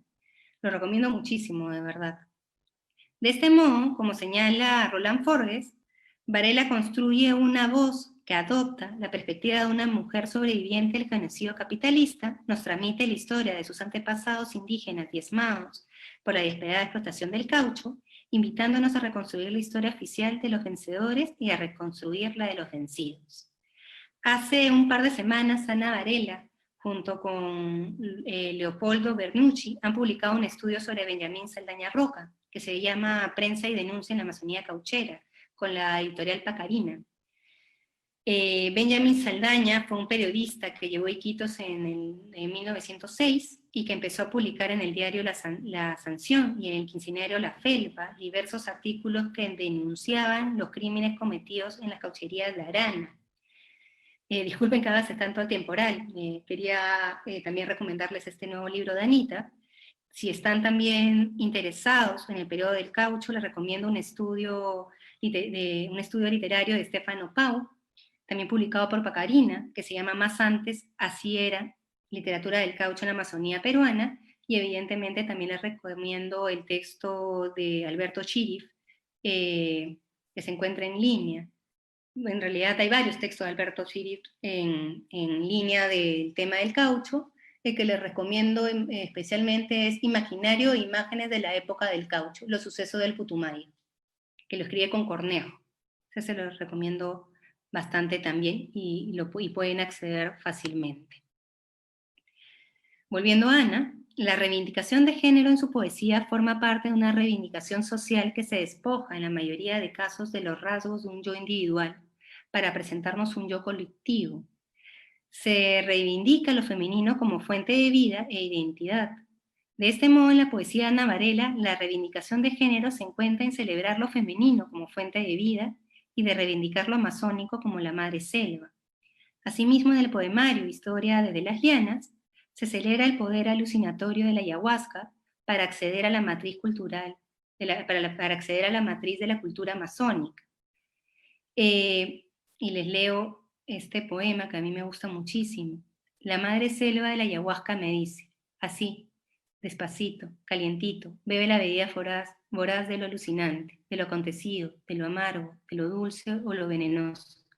Acuérdate siempre, la soga puede penetrarte los ojos, inundar el registro de sus ancestros o ahogarte en el río junto a los tuyos, porque la soga te envuelve en todas las versiones, alucina, alucina, alucinante.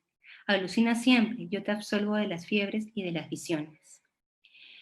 Por otro lado, otro caso representativo de la poesía femenina loretana, pero erótica en un contexto amazónico, es Xu Yu, autor de poemarios como Crecientes, Rosa Fálica, entre otros.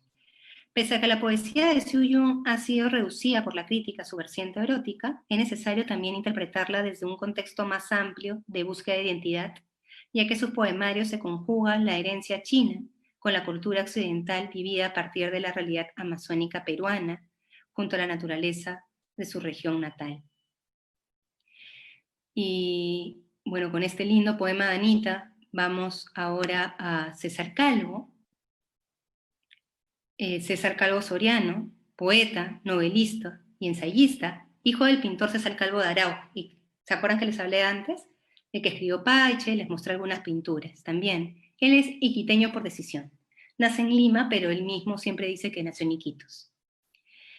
En 1960 convirtió, junto con Javier Heró, el primer premio del concurso de poeta joven del Perú con el poemario Poemas bajo tierra. Posteriormente publicó poemarios como Pedestal para nadie y otros importantes como Poemas, junto con Pablo Vitali, Los lobos aúllan contra Bulgaria, entre otros. Calvo incursionó también en la música con poemas sin canciones, disco grabado con Reinaldo Naranjo y el acompañamiento de la guitarra de Carlos Jaere, y Cancionero, colección de poemas escritos en forma de canciones, tomados e interpretados incluso por Chabuca Granda, Jorge Madueño, Mercedes Sosa, Pablo Milanés, Silvio Rodríguez, entre otros. Las tres mitades de Dino Moxo, que ha sido publicada hace no tanto por Pace, así que sí pueden encontrarla. En realidad se ha reeditado muchísimo tiempo después, pero felizmente ya podemos acceder a ella. Ha generado un verdadero hito en la narrativa amazónica. Calvo Soriano realmente logró internalizar su narrativa en la cosmovisión y saberes indígenas, así como Pablo Maringo en la pintura. Para comprender esa asociación que estoy haciendo, les invito a googlear la pintura de Pablo Maringo y ver su arte visionario, ¿no? Es considerado por muchos como la mejor novela amazónica peruana y, como señala Juliana Vidarte, es un texto de identificación y de indefinición genérica que debe ser entendido como una narrativa generada por la ayahuasca y que, por lo tanto, se apropia de la temática y de la técnica narrativa chamánica. Estamos ante el recuento del torbellino de visiones que desplaza a un segundo lugar el argumento de narración. El reportaje al legendario chamán Manuel Córdoba Ríos, Dino Moxo. De este modo, el texto se concibe como la crónica de una variación. Además, y esto lo explica también bien Vidarte en su artículo que lo he colocado aquí y que está en línea, en realidad toda esa revista del Instituto Ribagüero, ese número, está dedicado a la Amazonía, se la recomiendo totalmente. Y la novela, como dice Juliana, establece relaciones con otras artes, con la fotografía, la pintura o la música, volviéndose la publicación un aporte clave para los diálogos entre la literatura y las artes visuales peruanas. Por otro lado, en el 2013, la cineasta Nora de Iscue, que también tiene algunos cortometrajes muy interesantes de la Amazonía, realizó un documental, Reponso para un abrazo, tras la huella de un poeta, sobre la vida del escritor. Vuelvo a repetir el nombre del documental: Responso para un abrazo, tras la huella de un poeta. Finalmente, no quiero terminar este periodo sin al menos mencionarles y recordar al importante cuentista loretano Arnaldo Panaifo. Si quieren saber sobre Arnaldo Panaifo, les recomiendo el texto que les he propuesto anteriormente, en el que estaba Cristel, ¿no? Cristel, Mordana y Janet. Janet se enfoca en Arnaldo, y él publica Cuentos y algo más en el 81, El pescador de sueños en el 82, El ocaso del Ulderico, El multiforme en el 86, Julia Zumba, La nodriza reina en el 86, este texto es ganador del segundo puesto en el premio Copé, y como explica Janet Tsukasaka, la mayoría de estos libros fueron publicados en Iquitos por Chamiro Editores, sello independiente que él mismo fundó ante las complicaciones que conlleva publicar un libro en una región como Iquitos. Les recomiendo, como les decía, ese artículo, ¿no? Y ahora voy a dar un salto así en el tiempo y me voy a ir a los 2000, ya voy a ir cerrando, para hablarles un poco de algunos escritores de ahorita. De hecho, discúlpenme, sé que faltan muchísimos. Se trata en realidad de presentarles algunas pequeñas cosas. Pero bueno, la primera portada es de Miguel Donaire Pinedo. Él tiene trabajos sobre el periodo del caucho desde una mirada jurídica. Él es abogado, y sobre la historia, ¿no? De esa vertiente tenemos, por ejemplo, su libro Bonifacio Pizango, entre el descanso de Purmas, y otro libro que se llama Napoleón en la Floresta. También nos ha dejado diversas novelas como Fulgor de Luciérnagas, Archipiélago de Sierpes, El búho de Queen Garden Street. En realidad recomiendo todo de Miguel Donaire. En el PPT he colocado la novela corta Estanque de Ranas, ya que aborda la época cauchera, pero desde una nueva perspectiva, y nos presenta la influencia de este periodo en la época actual en diversas formas. Les recomiendo mucho todo de lo de Miguel Donaire en realidad. El segundo es Cayo Vázquez, ¿Cómo está el amor?, que se publicó en el 2006 con el gobierno regional, y desde entonces ha sido reeditado creo que 2 o 3 veces. La segunda la reeditó Pasacalle, pero no sé si la han reeditado una tercera vez. Creo que también podrían conseguirla. Y en esta está compuesta por 13 historias que tienen lugar en diversos hoteles de Iquitos, mostrándonos en realidad el submundo urbano de los burdeles, los bares marginales de la ciudad, la prostitución, ¿no? Las historias yo creo que están bastante bien construidas.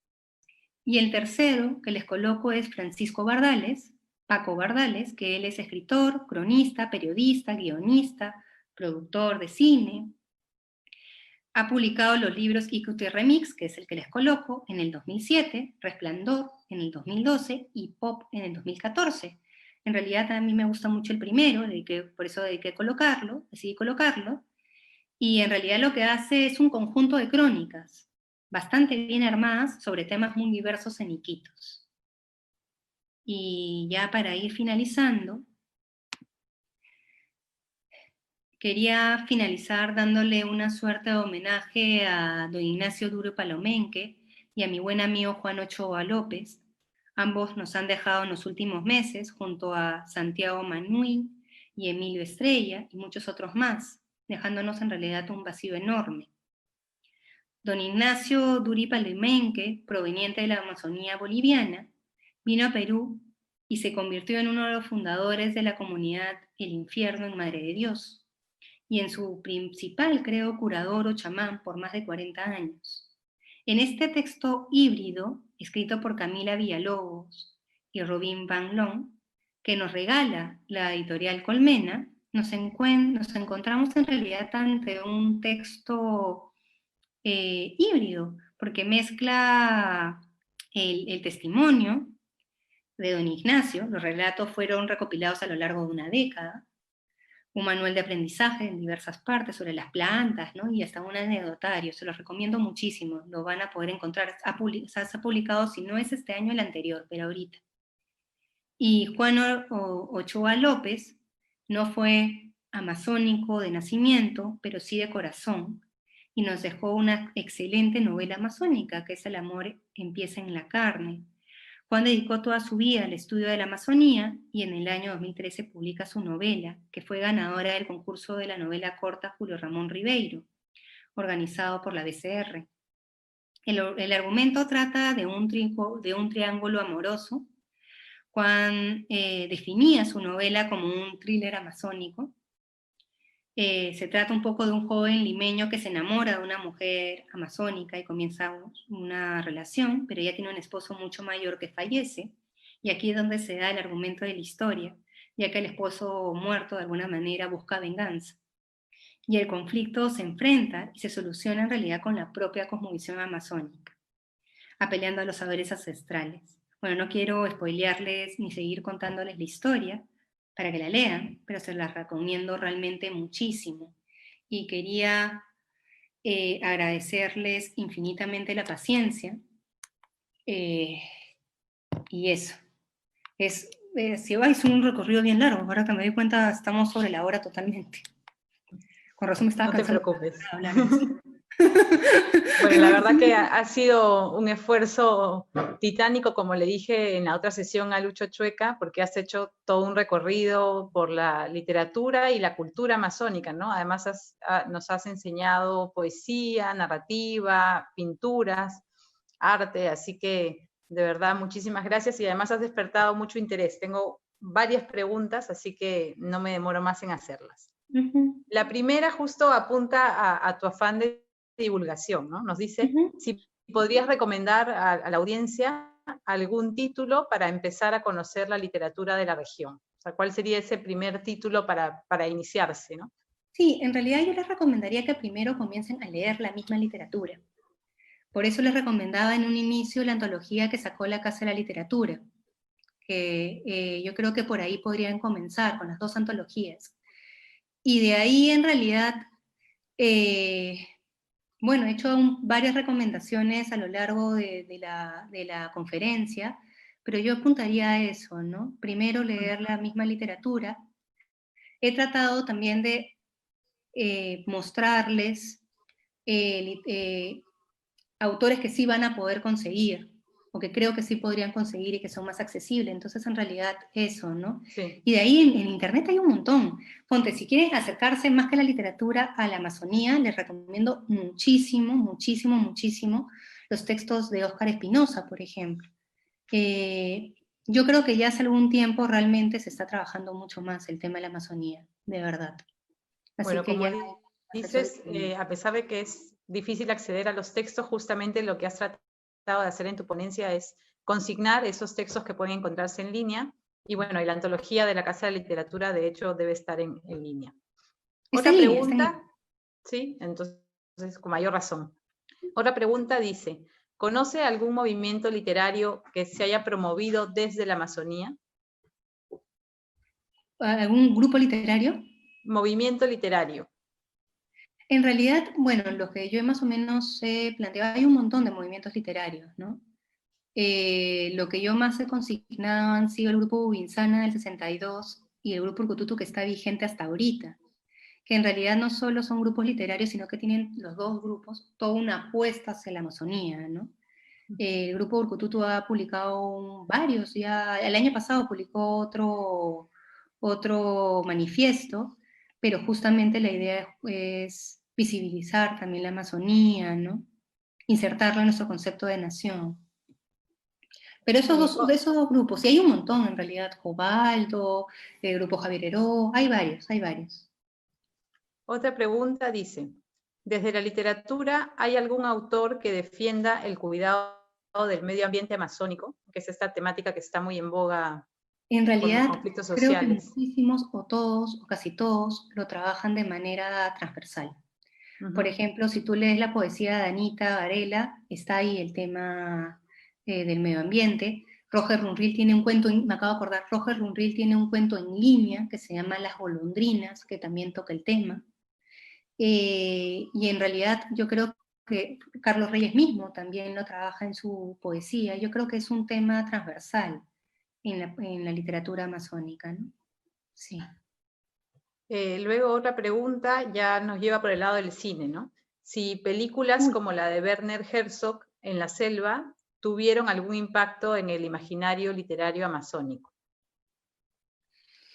Mira, sobre el tema del cine, para el cineasta que nos ha preguntado, les recomiendo mucho el texto, el artículo de Verónica Boggio, que está en línea. Si ustedes ponen Verónica Boggio, cine amazónico, les va a salir el artículo, está en la revista que he estado recomendando también varias veces. Pero en realidad yo tengo ahí mis ambivalencias con la película de Fiscarraldo. Porque en realidad Fiscarraldo, al tratar de recrear lo que ocurrió cuando se dio el tema del caucho. De alguna manera también, a la hora de filmar la película, también se realizaron una serie de atropellos contra las mismas comunidades indígenas, a la hora de la filmación. Porque claro, se usaron de extra, pero él quería pasar el barco, digamos, también por la montaña, quería recrear lo mismo. Entonces, a mí lo que siempre me ha sorprendido mucho con esa película, cómo es en plenos 80s, y de una manera tan pública, de alguna forma, se seguían atropellando los derechos indígenas y no se hizo mayor, o sea, es más, se elogió un montón la película, ¿no?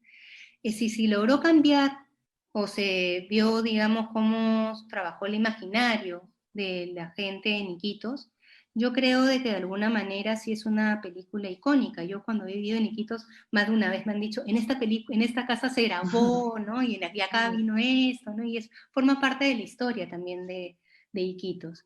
En el libro de Francisco Bardales, si no me falla la memoria, hay una crónica sobre la película también, si no me falla la memoria, o sobre uno de los personajes. Sí. Otra de las preguntas plantea si existe algún relato que refleje un sincretismo de las diferentes culturas amazónicas, las diferentes etnias, sí. ¿No? No, eso sí me parece súper complicado, no creo, porque ese es uno de los mitos que siempre hemos tenido con la Amazonía, y yo en realidad reconozco que antes de ir a Iquitos, o antes de acercarme más al mundo amazónico, yo pensaba que era como un bloque grande, no la Amazonía, y en realidad son un montón de comunidades indígenas, ¿no? Cerca de 51, y cada uno tiene cosmovisiones distintas. Entonces, en realidad, no creo que se pueda dar. Igual podría revisar la antología que les recomendé de la Casa de la Literatura, la de literatura oral, y eso. Sí, es un poco la cita de Ana Pizarro que compartiste y que creo que es la que sintetiza un poco todo tu esfuerzo por trabajar la literatura amazónica, ¿no? Que es como siempre se ha abordado la Amazonía como un concepto exterior a ella, ¿no? O con conceptos, con ideales, con visiones exteriores a ella. Entonces, como dices, lo vemos como un bloque homogéneo y en realidad hay muchísimas hay diferencias millones de mini Amazonía, por decirlo de alguna manera. Y millones de lenguas amazónicas también, ¿no? Entonces, sí es muy complicado eso. Luego nos preguntan si Luis Urteaga Cabrera sería considerado uno de los más importantes exponentes de la literatura amazónica. Bueno, a mí me gusta mucho, en realidad, no sé si uno de los más importantes, pero sí recomiendo mucho que lo lean, ¿no? De hecho, yo no lo trabajo tanto por lo que no es, y ese es otro punto que quería tocar. Si te has dado cuenta, mi ponencia es de Loreto. Y en realidad las curadurías que se han hecho en la Casa de la Literatura, por ejemplo, yo hice una hace ya varios años, y ahora Cristel Bess y Janet hicieron otra, se enfocan en Loreto. Porque, claro, nosotros no sabemos nada de Amazonía, lo primero que hemos conocido es Loreto, que es la provincia más grande, pero en realidad hay un montón de provincias amazónicas que no están siendo tampoco tan trabajadas. Entonces eso debería ser como un segundo momento, acercarnos, digamos, a las otras Amazonías. Pero como mi esfuerzo ha sido concentrarme en Loreto, y en realidad cuando me he acercado a la Amazonía, a la literatura amazónica, uno se da cuenta que se acerca a la literatura, pero tiene que acercarse a la historia, a la geografía, a la cosmovisión, es como un mundo súper amplio. Entonces, en realidad, no sé si diría que es uno de los principales escritores amazónicos, de hecho es uno de los más conocidos, invito también a leerlo, pero también invito a leer a los no tan conocidos, que justamente la idea es revalorizarlos. Bueno, con esas son todas las preguntas, pero te mando todos los saludos que han estado mandando, ¿no? Los oyentes. Tienen saludos desde Piura, desde Chancay, saludos desde la Biblioteca Municipal César Vallejo de Puente Piedra, que en realidad estaba activa en todas las sesiones mandando saludos. Saludos desde Tarapoto también, y desde la institución educativa José Sabogal. ¡Ay, qué bacán! Y finalmente, saludos desde Tocache, Bagua y Jaén. ¡Asu! No sé, Anita, sí, no sé si tienes algunas palabras finales para despedir la mesa, o la conversación, perdón. Solo agradecerles la paciencia, no me di cuenta que me había demorado tanto, con razón, estaba así como cansada por ratos, en mi cabeza era menos. En mi cabeza era 1 hora exacta. Agradecerles el espacio, sobre todo para poder hablar sobre literatura amazónica y sobre la Amazonía en general. Eso. Bueno, no, las gracias a ti por tu tiempo, por habernos expuesto todo este recorrido panorámico por la cultura amazónica, y también le agradezco al público asistente por haber participado el día de hoy. Les recordamos que los esperamos en nuestra próxima sesión, que ya es la última del programa, y que se desarrollará el viernes 14 de agosto, también a las 7 de la noche. Fecha en la que la investigadora... Uy, acá me cambiaron el nombre. No tengo el nombre de la investigadora, pero conversará sobre el tema ficción y testimonio en la narrativa peruana de la violencia política. ¡Ay, qué bacán! Sí, pero no han equivocado el nombre de la investigadora. Agradecemos a todas las personas que siguen la conferencia y les recordamos que la Biblioteca Nacional del Perú desarrolla una programación cultural virtual atendiendo las necesidades de estos tiempos en los que todos debemos permanecer en casa. Todas las sesiones están siendo grabadas y se colgarán próximamente en las redes sociales de la institución, que son Facebook, YouTube y en el podcast Espacio BNP. Gracias por su participación a todos y todas. Gracias, Anita, por tu ponencia y buenas noches con todos y todas. Chao.